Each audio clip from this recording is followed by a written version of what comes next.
Hello, we are at the Sea Lion show. Here you go, Sea Lions. Only 4 pin badges.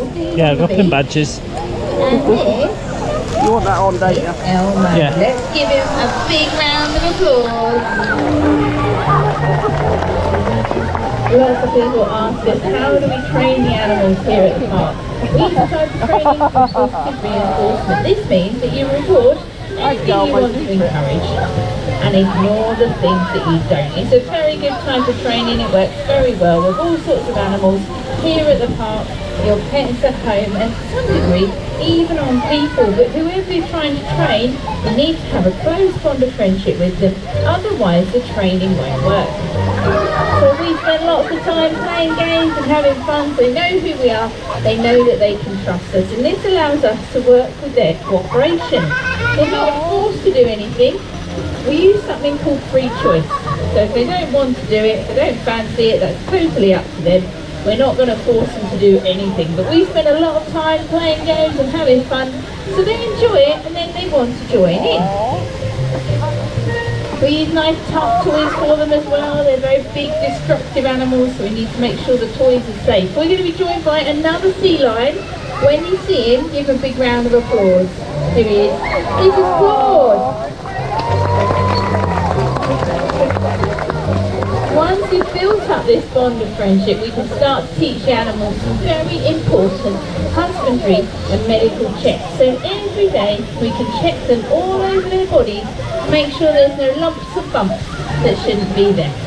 We can ask them to lift up their flippers so we can check underneath. Their hind flippers have got nails on, just like your finger or your toenail, so we can check them. They use them for scratching and grooming themselves. Check their eyes and ears are clean and clear, even up inside their mouth, so we can check their teeth, their gums, and the back of their throat. If you get to see closely in a sea lion's mouth, you might be able to see their teeth are very dark, almost black in colour. Over time, they develop a layer of bacteria which has a dark pigment. This helps to keep their teeth nice and healthy, so they're not black and rotten and about to fall out. That's just the colour they're supposed to be. We can teach them the things they might need in the future, like giving them iron ear drops and creams, taking voluntary blood samples, ultrasounds and x-rays. So if they need anything like this later on, it's already training in place so they know what's happening. Imagine if you went to the doctors and they didn't tell you what they were doing, they just strapped you down and poked you with a needle. It wouldn't be very nice and you wouldn't want to go back there again. If they explained what was happening and you got a treat at the end, like a sticker or a lollipop, you think, oh, that's not so bad. The training allows us to teach the animals what's going on, so it becomes part of their daily routine. It's not worrying or scary, and it allows us to take the best possible care of them. So if we were going to practice, if we were going to do a blood sample or something like that, we would get them to lay down, and that's quite a vulnerable position, so we practice this on a regular basis. Off you go, Elmo, give them a big round of applause. It's very important that we keep them active to keep them physically fit. That's how they stay healthy. And there's lots of different ways that they can do that here. So in the wild, they've got to swim fast enough to catch their dinner, so they don't need to worry about that here. So we can use some of their natural behaviours. We're going to give Selena something to aim for, focusing over this blue pole. She's listening for the whistle, that tells her when she's finished. The whistle is a bridge, bridging the gap between the animal doing the behaviour and receiving the reward. As you can't always feed them at that important moment, but you do need to be able to tell them. So the whistle can do this, they can hear it easily underwater. If you're training a different animal, you might use a different bridge. Could be a clicker, could even be the word good or okay. Sea lions are very noisy vocal creatures, and this is how they talk to each other. They can even recognise each other's voices. So let's all listen to Claude. Okay.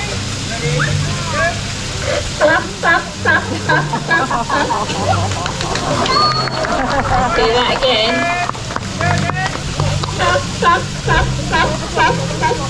Very good, Claude. That is the lovely barking that the California sea lion does. But they don't all make that noise. Some of them sound a bit more like a lion roaring. So let's listen to Elmo. Wow, I'm sure you'll all agree Elmo's got an impressive roar. Let's hear that again.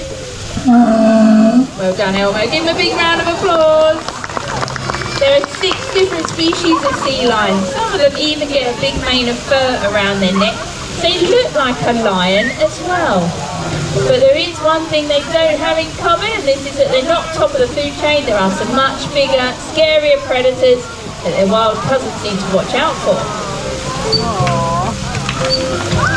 Elmo can help us find out what these predators are. He is very good at impressions, and you can all have a go at guessing. So watch carefully. I'll give you a few clues. First predator is a very big fish. They get over 6 meters in length. They weigh over 1,000 kilograms. Shout it out. What is this predator? Shark. Great white shark. The next one is even bigger. It's the largest member of the dolphin family, so it's a mammal. It's black and white. Shout it out. Orca. Orca, or the killer whale. Well done, Elmo, and well done if you got them right. If you're a little seal or sea lion swimming along and one of these predators is after you, Selena's going to show us what you need to do. They can swim very quickly. Sea lion's top speed is 25 miles an hour and a seal is 18. But remember, like us in mammals, they can't breathe underwater. They have to hold their breath. Last thing you want to do if there's a shark after you is stop. So they use their porpoises. They can twist and turn and try and confuse the predator. It's not just seals and sea lions that porpoise, other animals in the ocean will as well, including the dolphin, who uses it for playing at the front of boats. But if that doesn't work, everyone look at the blue targets at the front. Might be a bit high for Selena. Good effort, well done. So at the last resort, they launch their bodies as high as they can, but gravity takes over and they come crashing back down. We're going to see that again. So when they touch those targets, make sure you give them a big round of applause. Get ready, everybody.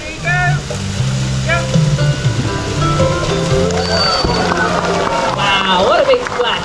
So it's going to make lots of bubbles underwater, making it very difficult for the predator to see which way they went. But it's not just these natural predators that are a problem for their wild cousins, because us humans cause them lots of problems as well, especially when it comes to litter. So I'm going to play the part of a careless person. I've got some rubbish here.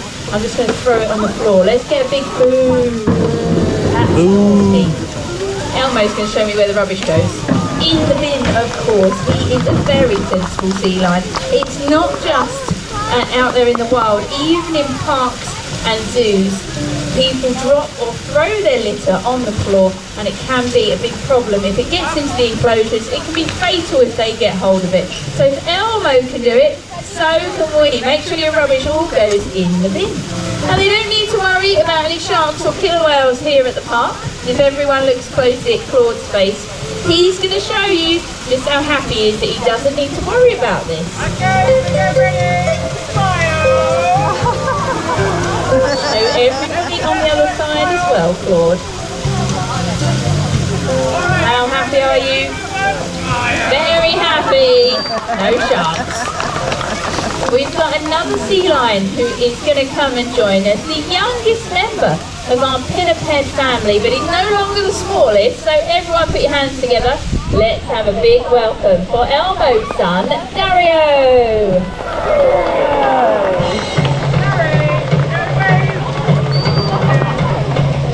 Lots of people get confused as to what sort of animals are on the beach there. They're not seals. What are they? Sea lions. There are some ways that we can tell. Sea lions have got big front flippers. Roughly from your elbow to the tip of your finger, they make the sea lions very strong and agile. Let's see those flippers again.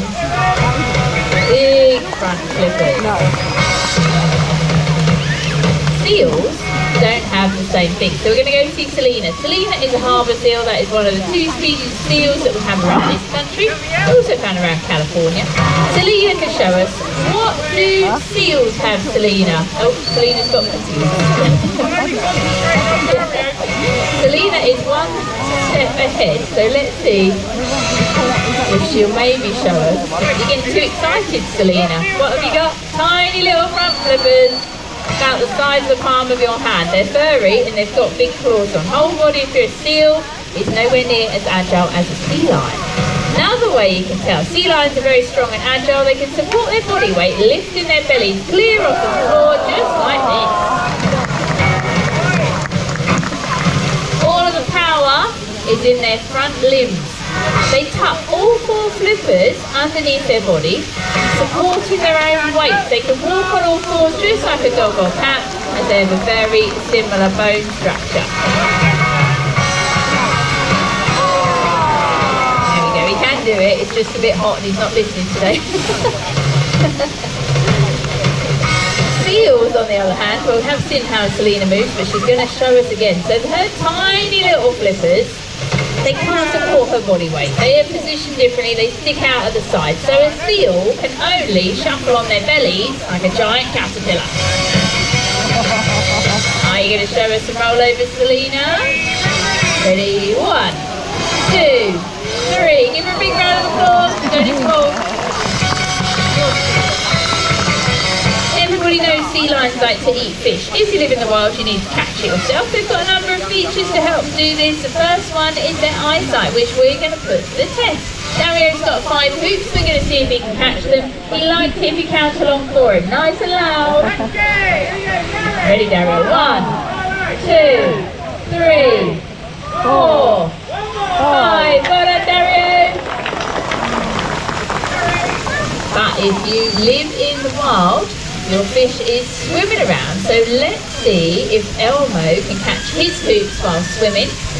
Sea lions have got binocular vision, 2 forward-facing eyes which allow them to judge speed and distance very well. Counting for Elmo. 1, 2, 3, 4. Difficult one, the last one. 5. Well done, Elmo. They don't just eat fish, they can eat other animals as well, like squid and octopus, seabirds such as pelicans and penguins, even the occasional fur seal and seal pup. They really are the lions of the sea. It's not just their eyesight that's important, their whiskers are too. And if you look at them at the moment, they're just lying flat on their faces, but they can move their whiskers, so keep an eye on them. Watch Dario in the middle, they've been working on something new. Very good, big round of applause. The whiskers have come up to touch the ball, that tells them which way it's moving, then they use their head and neck to keep control of it. They can keep it where they want it. Great way of getting them thinking and concentrating on what they're doing. They are very intelligent in the wild. They need to remember things like where the best fishing grounds are, maybe the areas to avoid from predators. But they don't need to worry about that here. So we find other ways to keep them thinking and keep them entertained. If you watch Dario, he's quite young, he only just turned 7 a few weeks ago, and he likes to try and bounce the ball on his nose. He doesn't have to do this, it's just something that he decided that he likes and enjoys to do, and it does make it a lot harder for him, so watch out for that. They've got between 40 and 60 whiskers, some are light, some are dark, but they've all got the same job. They've got 1,800 nerve endings. They're very sensitive, and even if a sea lion was totally blind in the wild, they'd still be able to find their food as they can feel the vibration the fish makes as it swims through the water. Sometimes when they're hunting, they dive deep to the bottom of the ocean. They've actually been recorded going to 300 metres. Down there, it is very dark and murky, so they can't see what they're doing, but their whiskers allow them to feel their way around, and they can find prey that's hidden on the seabed: flatfish, rockfish, crabs and lobsters. Give them a big round of applause. Sea lions are very cheeky creatures, and if everybody looks closely at Elmo and Claude's face, they are going to show you just how cheeky they are by sticking out their tongues. Very good. Give them a big round of applause, they're very cheeky. They're natural acrobats. Let's find out how high Dario and Selena can jump. They are aiming for the blue targets at the front. Watch out if you're nearby, because you might get splashed. Get ready. Nice big splash. Who wants to see that again? Yeah. Nobody? I can't hear you. Do you want to see that again? Yeah. Okay, that's more like it. Let's have another go. Remember, in the wild they use this for avoiding predators. But here at the park it's just a bit of fun and it's a great way for them to stay active. Get ready! Well done, you two. But what about Elmo? He's not big in sea lion. Let's see what he can do. He's going to go to the target on the right-hand side of the pool. Sea lions use those big front flippers to launch their bodies out of the water. Hind flippers are used for steering like a rudder on a boat. Seals swim the other way around. They push themselves with their hind flippers and they use their front flippers to steer, swimming like a fish. Get ready! Down Elmo. That looks a bit easy. He's been practicing this a lot lately, so let's see if he can go even higher. We're going to raise that target up. This time when he touches that target, make sure you give him a big round of applause with a big cheer as well. Get ready everyone. Off he goes.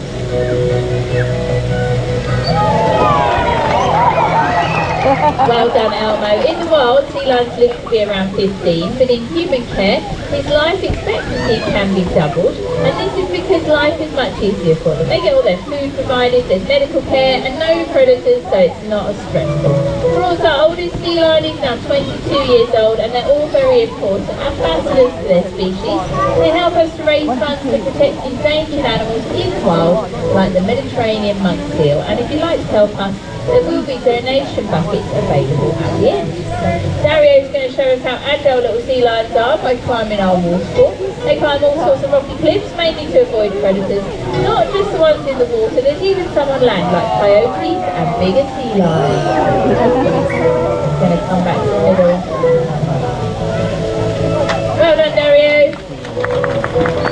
If you would like to help our endangered monk seal project, then I will bring the donation bucket up onto the top there on that barrel. You'll see it as you leave.